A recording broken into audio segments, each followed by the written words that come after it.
సినిమాయి నమః. నేను mister B. నా మాట సూటిగా ఉంటుంది, మ్యాటర్ క్లియర్గా ఉంటుంది. మీరు చూస్తున్నారు మిస్టర్ బి ఛానల్.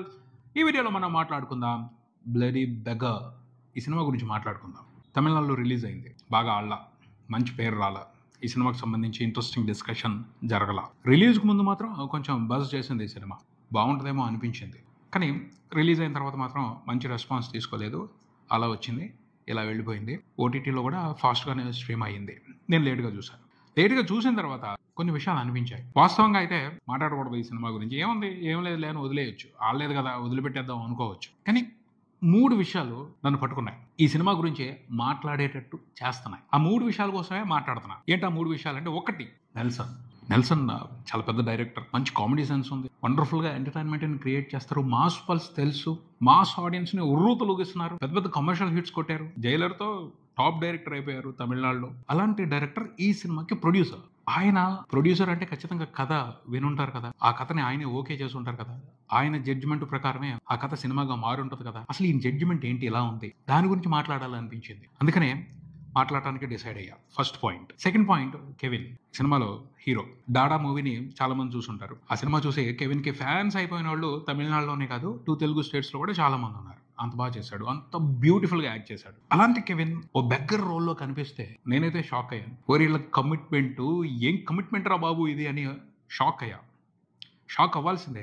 తమిళ యాక్టర్స్ షాక్ చేస్తారు, వాళ్ళు కొన్ని ఛాలెంజింగ్ రోల్స్ ఎంచుకుంటారు. అలా ఎంచుకోవటం అనేది వాళ్ళకి ఒక పిచ్ అయిపోయింది. ఇష్టాన్ని బాధ్యతని దాటేసి రియలిస్టిక్ క్యారెక్టర్స్ తమిళ్లో యాక్టర్స్ చేయాలి అనుకోవటానికి ప్రధానమైన కారణం మాత్రం బాలాగారు, చియాన్ విక్రమ్, వీళ్ళిద్దరే పాడు చేసేసారు అందరినీ. అవకాశం వచ్చిందా ఛాలెంజింగ్ రోల్స్ చేయడానికి రెచ్చిపోతున్నారంతే, వెనక ముందు ఆలోచించుకోవట్లా. ఇప్పటికీ ఆ ట్రెండ్ నడుస్తుంది. అంత స్ట్రాంగ్ గా ఇన్ఫ్లుయెన్స్ చేసి వదిలిపెట్టేశారు తమిళ యాక్టర్స్ని బాలాగారు, చియాన్ విక్రమ్. ఆ స్ఫూర్తితోనే కెవిన్ ఈ బెగ్గర్ రోల్ చేశాడు అని చెప్పొచ్చు. మంచి అవకాశం దొరికింది. ఆ పైన నెల్సన్ ప్రొడ్యూసర్ ఈ సినిమాకి, ఎందుకు వదిలిపెట్టాలి, రెచ్చిపోతాం.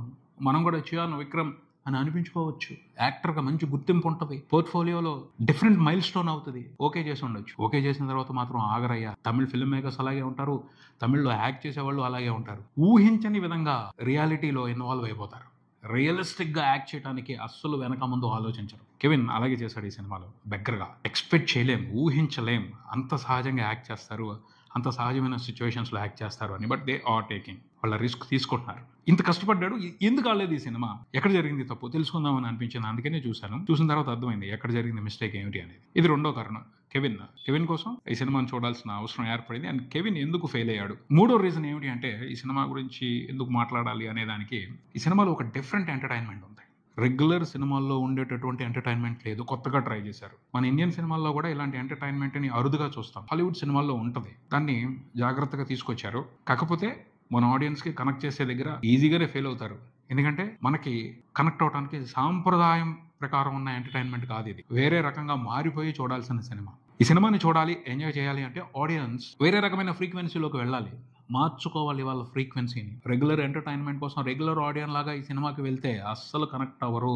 ముందర ఆరాయించుకోవడం కష్టం. ఈ సినిమాలో ఉన్న ఎంటర్టైన్మెంట్ని డైజెస్ట్ అవ్వదు, వికారం పడుతుంది, విచిత్రమైన వికారం పడుతుంది. అందుకనే ఓ ప్రత్యేకమైన ఫ్రీక్వెన్సీలోకి ట్యూన్ అవ్వాలి. ఎందుకు అవ్వాలి, ఎలా అవ్వాలి, దానికి సంబంధించి మాట్లాడదాం. ముందు ఈ సినిమా కథకు సంబంధించి ఒక చిన్న బ్రీఫ్ తీసుకుందాం. హీరో బెగ్గర్ రోడ్ల మీద అడుక్కుని హాయిగా బతుకుతున్నాడు. ఆ పైన అతను చాలా మంచి సెల్ఫిష్, అబద్ధాలు చెప్పి ఏమార్చి సింపతి కొట్టేసి డబ్బులు అడుక్కుని వాటితో జల్సా చేస్తూ ఉంటాడు. జొమాటోలోనో స్విగ్గీలోనో ఆర్డర్లు పెట్టుకుని పిజ్జాలు, బర్గర్లు, పాష్ ఫుడ్ తింటా ఉంటాడు. అతనితో పాటు ఇంకో పిల్లవాడు ఉంటాడు, వాడికి మాత్రం కొంచెం కూడా పెట్టాడు.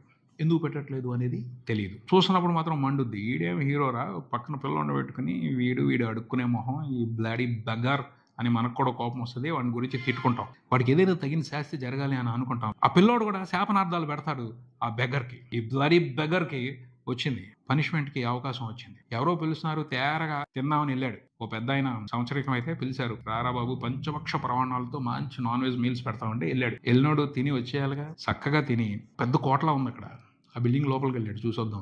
లోపలికి వెళ్ళాడు, బయట లాకేశారు, ఎరుకుపోయాడు. హాయిగా ఉంది, ఓ 2 రోజులు ఉండొద్దాం అనుకున్నాడు. మ్యాటర్ ఏమిటంటే, ఆల్రెడీ ఆ ఇంట్లో, ఆ భవనంలో, ఆ కోటలో ఒక పెద్ద క్రైమ్ నడుస్తుంది. చక్కగా వీడు కూడా ఆ క్రైమ్ లో ఇన్వాల్వ్ అయ్యాడు. ఇన్వాల్వ్ అవటం ఏంటి, సెంటర్ పాయింట్ వీడే అయ్యాడు. బేసిక్గా మనోడు సెంటర్ పాయింట్ అయిన తర్వాత క్రియేట్ అయిన మ్యాటర్ ఏమిటి అంటే చంపేయాలి, ఈ బెగ్గర్ని చంపేయాలి. అందుకు ఓ 15 మంది డిసైడ్ అయిపోయారు. ఆ 15 మంది కూడా కొట్టేసుకుంటున్నారు, నేనంటే నేను చంపేస్తానని. ఎవడైతే ఈ బెగ్గర్ని చంపేస్తారో వాడికి ఓ 15 కోట్లు వస్తుంది. ఇక చూడండి వ్యవహారం, వాళ్ళందరి నుంచి వీడు ఎలా తప్పించుకోవాలి.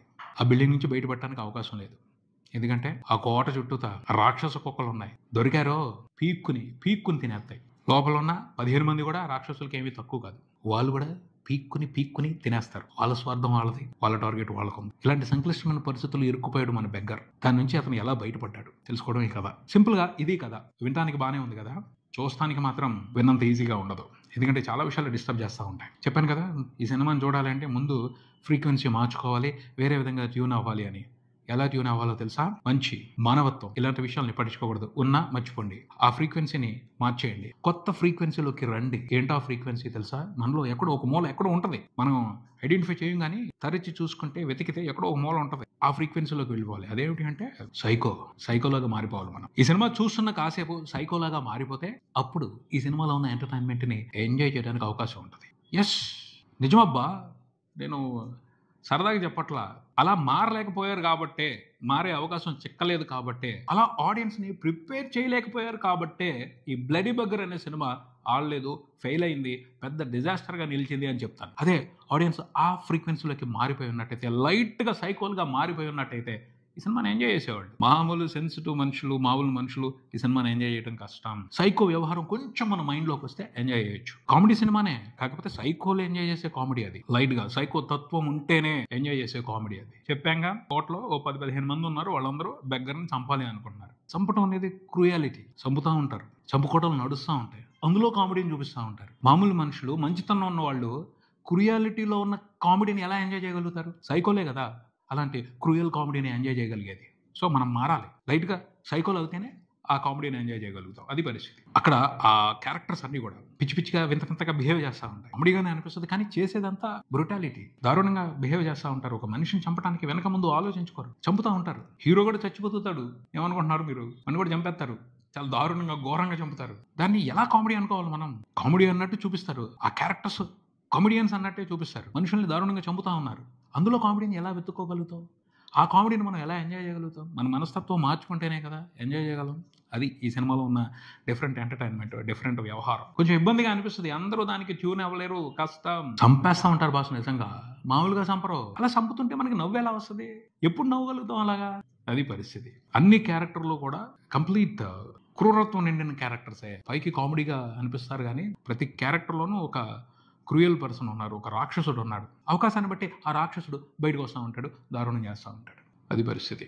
30th పృథ్వీ కూడా కామెడీ చేస్తూ ఉంటాడు. ఆ కామెడీలో క్రూరత్వం ఉంటది. ఒక మనిషిని చెప్తాడు అనుకోకుండా, ఆ మనిషిలో తను విసిరిన జావెలిన్ ఇరుక్కుపోయింది, దాన్ని బయటికి లాగడానికి అతను ఎంత అమానవీయంగా బిహేవ్ చేస్తాడు. అయినా సరే కామెడీ లాగా అనిపిస్తుంది. దాంట్లో కూడా కామెడీ ఉంది అన్నట్టు ప్రజెంట్ చేస్తారు, చూపిస్తారు మనకి. దాన్ని మనం ఎంజాయ్ చేయలేము, కనెక్ట్ అవ్వలేము, కష్టం. అలా చాలా వరకు ప్రత్యేకమైన ఎంటర్టైన్మెంట్ ఉంటుంది. సిచ్యువేషన్స్ అన్నీ అలాగే ఉంటాయి.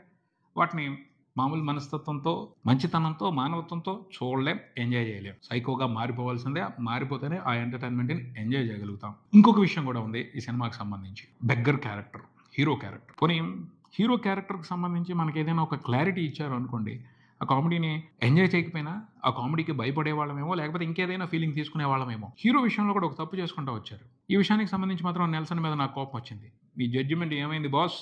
హీరో క్యారెక్టర్ ఏంటి ఇలా ఉంది అని. హీరో క్యారెక్టర్ మీద మనకి ఏ విధమైన ఒపీనియన్ ఉండదు, కోపం రాదు, ఇష్టం ఉండదు, మంచితనం అన్న ఫీలింగ్ ఉండదు, అయ్యో పాపం అన్న జాలి కూడా కలగదు. అలా తయారు చేసి పెట్టారు ఆ క్యారెక్టర్ ని. కానీ ఆ క్యారెక్టర్ కి సంబంధించి ఒక ఆర్క్ ఉంది. ఆ మార్పుని మనం ఎంజాయ్ చేయలేం, యాక్సెప్ట్ చేయలేం, కనెక్ట్ అవ్వదు. ఎందుకంటే ఆ క్యారెక్టర్ మీద మనకి ఒక సరైన ఒపీనియన్ లేదు కాబట్టి. సెల్ఫిష్ అన్నట్టు చూపించారు. వాడి వల్ల ఎవరికి ఉపయోగం లేదు అన్నట్టు చూపెట్టారు. అలాంటోడు చచ్చిపోతే మనకేంటి బాధ? వాడు ప్రమాదంలో చిక్కుకున్నాడు అని మనం ఎందుకు బాధపడాలి? వాడి మీద ఏదో ఒక సింపతి ఉండాలి కదా ఆడియన్స్ కి, లేకపోతే ఇంకేదైనా మంచి ఫీలింగ్ కలగాలి కదా, లేకపోతే వీడు మారితే బాగుంటుంది అన్న ఫీలింగ్ రావాలి కదా. అప్పుడు వాడు ప్రమాదంలో ఉన్నాడు అంటే అయ్యో పాపో వీడు బయటపడాలి అని అనిపిస్తుంది. అలాంటి ఫీలింగ్ ఇవ్వకుండానే వాడిని తీసుకెళ్లి పెద్ద ట్రబుల్లో పడేశారు. పోతే పోరా, మాకేమైందో నీ గురించి అని మనకు వస్తుంది. అప్పుడు మనం ఎలా సినిమాతో కనెక్ట్ అవుతాం? అది హీరో క్యారెక్టర్కి సంబంధించి ఈ సినిమాలో జరిగిన తప్పు. ఒక్క క్యారెక్టర్ మాత్రం బాధపడతా ఉంటుంది, అయ్యో వీడు అనుకోకుండా వచ్చి ఈ ప్రమాదంలో చిక్కుకున్నాడని. రెడిన్ కింగ్స్లీ. ఆ క్యారెక్టర్ బాగుంది. ఆ క్యారెక్టర్కి సంబంధించి మాత్రమే మనకు కొంచెం ఒక పాజిటివ్ ఒపీనియన్ ఉంటుంది. మిగతా ఏ క్యారెక్టర్కి సంబంధించి పాజిటివ్ ఒపీనియన్ రాదు. హీరో క్యారెక్టర్కి సంబంధించి కూడా రాదు. కానీ చివరిలో అతను మారాడు, మార్పు వచ్చింది అని ఏవో పెట్టారు, కానీ మనం అప్పటికే ఆ క్యారెక్టర్ మీద ఇంట్రెస్ట్ పోతుంది మనకి. హీరో క్యారెక్టర్ ఒక పిల్లడితో కలిసి ఉంటాడు. అతనికి ఇతనికి మధ్యన సంబంధం ఏమిటి అనే దానికి సంబంధించి మన అందరం కనెక్ట్ అయిపోయేటట్టుగానే ఒక డీటెయిల్ రాశారు. నాకైతే అది నచ్చలా. అలాంటి డీటెయిల్ పెట్టుకున్నప్పుడు హీరో అలా బిహేవ్ చేయకూడదు. ఎందుకు బిహేవ్ చేస్తున్నాడు అనే దానికి సంబంధించి స్ట్రాంగ్ రీజన్స్ చూపెట్టాలి. అవి లేవు. డిఫరెంట్ ఎంటర్టైన్మెంటే, కానీ ఆడియన్స్ ఆ డిఫరెంట్ ఎంటర్టైన్మెంట్ని ఎలా ఎంజాయ్ చేస్తారు అన్న దానికి సంబంధించి నెల్సన్ సరైన జడ్జిమెంట్ తీసుకోలేదు అనిపించింది. తను కూడా కోకిల సినిమాలో డిఫరెంట్ ఎంటర్టైన్మెంట్ చూపెట్టాడు. నయనతార ఫ్యామిలీ మొత్తాన్ని కూడా మనం ఒక పాజిటివ్ యాంగిల్లో చూస్తాం. ఒక పాజిటివ్ ఒపీనియన్ ఉంటుంది. అయ్యో పాపం, వాళ్ళకి ఇంకా అంతకుమించి పరిస్థితి లేదు, వాళ్ళు అలా బిహేవ్ చేయాల్సి వస్తుంది, వాళ్ళు బతకాలి, ఏదో రకంగా బతకాలి, వాళ్ళకి వీలున్న మేర ఇలాంటి స్టెప్స్ తీసుకుంటున్నారు, వాళ్ళు ఈ చెడ్డ వాళ్ళతోనూ చెడ్డ పరిస్థితులతోనూ ఫైట్ చేస్తున్నారు, వాళ్ళు గెలవాలి అని మనం అనుకుంటాం. వాళ్ళు హార్డ్ సిచ్యువేషన్స్ అన్నిటిని దాటుకుంటా గెలుస్తుంటే మనం ఎంజాయ్ చేస్తాం. అలాంటి పరిస్థితి ఈ సినిమాతో కూడా వస్తుంది అని నెల్సన్ అనుకున్నారేమో, రాలా, ఇవ్వలేదు, మంచి డీటెయిల్స్ పడలేదు. దాని మూలంగానే ఈ బెగర్ ఎవరికి నచ్చలేదు. డిఫరెంట్ అటెంప్ట్ చేయటం అనేది మాత్రం అభినందించాల్సిన విషయం. దాన్ని ఆడియన్స్కి కనెక్ట్ అయ్యేలా చూపించకపోవటం బ్యాడ్ లక్. మన ఆడియన్స్ టేస్ట్ని, ఆడియన్స్ సెన్సిబిలిటీస్ని దృష్టిలో పెట్టుకోవాలి ఇలాంటి ఎక్స్పెరిమెంట్స్ చేస్తున్నప్పుడు. Bloody beggar dark comedy entertainer, కాకపోతే ఇలాంటి ఎంటర్టైన్మెంట్ని ఎక్కువ మంది ఆడియన్స్ రిసీవ్ చేసుకోవడం కష్టం. అయినప్పటికీ డిఫరెంట్ సినిమాలని, డిఫరెంట్ ఎంటర్టైన్మెంట్ని ఎంజాయ్ చేయాలి అనుకునే వాళ్ళు ఒకసారి ట్రై చేయండి, కొత్తగా ఉంటుంది. ఇప్పుడు నేను చెప్పిన విధంగా కొత్త ఫ్రీక్వెన్సీలోకి మారి వేరే విధంగా ట్యూన్ అయ్యి చూడండి. అవకాశం ఉంటే మీరు అలా ట్యూన్ అవ్వగలిగితే చూడండి, ఖచ్చితంగా డిఫరెంట్ ఎక్స్పీరియన్స్ ఉంటుంది. That's it. ఇదే ఇక్కడికి మరో వీడియోతో మళ్ళీ కలుద్దాం. ఈ వీడియో మీకు నచ్చితే లైక్ చేయండి, మీ ఫ్రెండ్స్తో షేర్ చేసుకోండి, మీ అభిప్రాయాన్ని కామెంట్ చేయండి, ఈ ఛానల్ని సబ్స్క్రైబ్ చేయండి. నేను mister B. Keep watching mister B channel. Thank you.